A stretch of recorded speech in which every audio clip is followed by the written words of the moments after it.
a shrine protected by very strong magic. The divining rod is the only thing in the world that can break that spell. Our only hope is to open the shrine and strike at the king's heart. If we can't do that, the elves are doomed. Daisy and the others are biding their time, waiting for us back home. I wonder how they're doing. I wonder if they are still managing to keep the Steelfists out of Eagle Valley.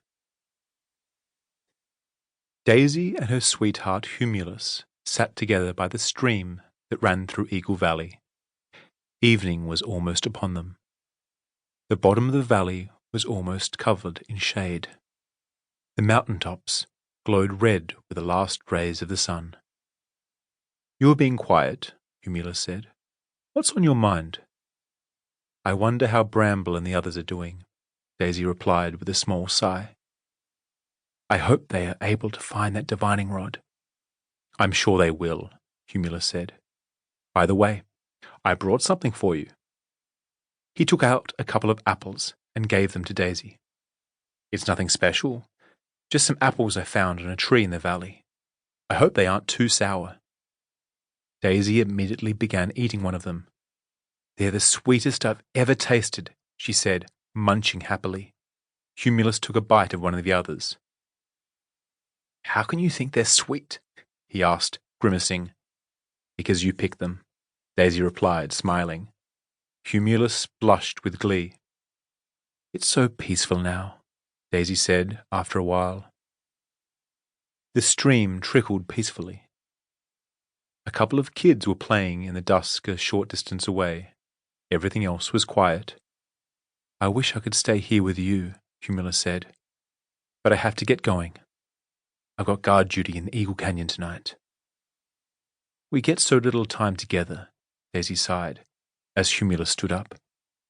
"It will be easier when peace comes back," he promised. "If it ever does come back," Daisy said gloomily. "It will," Humulus vowed. "Peace in the land of the elves, and peace in our hearts."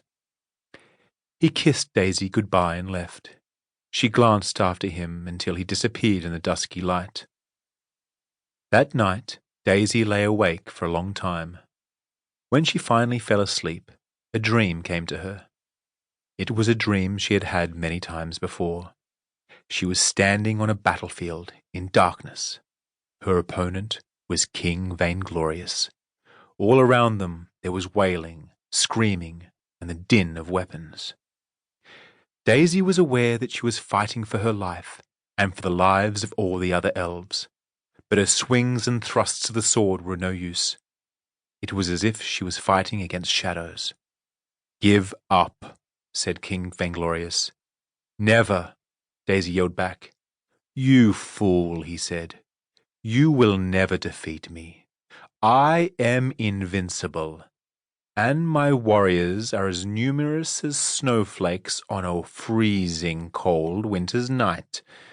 Daisy gritted her teeth and tightened the grip on her sword. But her arms were powerless. The sword felt so heavy that she could hardly raise it. When she woke up, she was drenched in sweat, and her entire body ached. The next day, Daisy went to Eagle Canyon to find out how things were going there. Sir Hazel informed her that the Steelfists had attacked several times during the day. Each time, the elves had forced them to retreat. "But we cannot remain defensive the entire time," he said. "Sooner or later, winter will be upon us, and we will struggle to find enough food here in the valley." Daisy nodded. She had been thinking the same thing too. "What do you think we should do?" she asked. "Something that might weaken our enemies," Hazel replied. "And I have a suggestion. Each day, we send a group of knights out through the canyon so they can attack the Steelfists out on the plain. They are to strike fast, do as much damage as they can, and then hurry back. That way, we might inflict enough losses on our enemies to render them significantly weaker." "But what good will that do for us? King Vainglorious is invincible," Daisy replied. "His warriors are not," said Hazel. "They are as mortal as we are. What do you think of my proposal?" "I don't like it," Daisy said hesitantly.